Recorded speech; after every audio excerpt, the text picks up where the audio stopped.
Hey there, it's Miss Deering. I'm going to teach you how to use our digital scale that we use in the classroom. Before we start, we need to go over the buttons that we have. So the first button is your power button, so this will turn your digital scale on and off.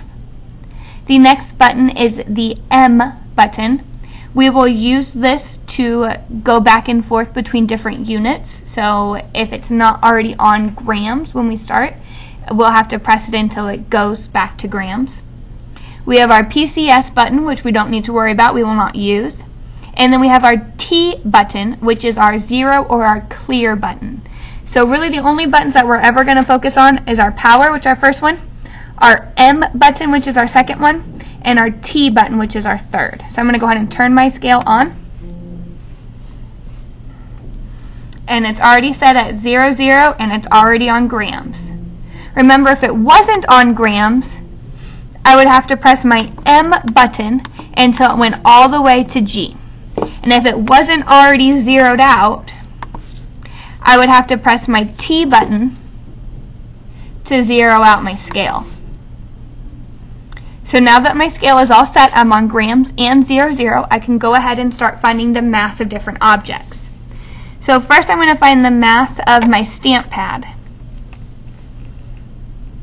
The mass of my stamp pad reads 50.6 grams.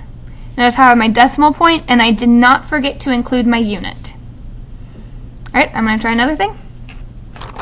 Next up, I want to see how much my cell phone weighs. What's the mass of my cell phone? So the mass of my cell phone is 163.1 grams.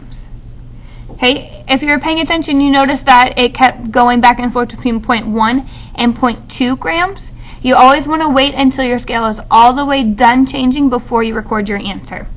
Sometimes, like right now, it just jumped back up to 0.2. So when you did it for your test, if you had, if you were a tenth off, so if you did like 0.1 instead of 0.2, or 0.3 instead of 0.2, I would have given you the answer correct, because I know that sometimes the scales change and it's not as accurate as I would like it to. So now it's even saying 0.4. Okay? Let's make sure it's at 0. Perfect. Alright, I'm going to measure one more thing. So I want to measure the mass of my paint.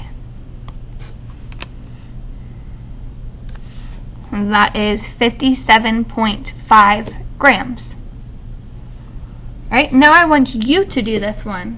So what is the mass of my tape dispenser?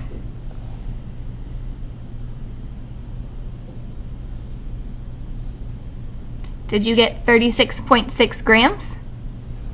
Awesome. And last, what is the mass of my stapler? You should have gotten 111 grams. If you did 111.0 grams, you are also correct. Alright, if you are still having trouble with digital scales, please come over to see me, and I would love to work on them with you.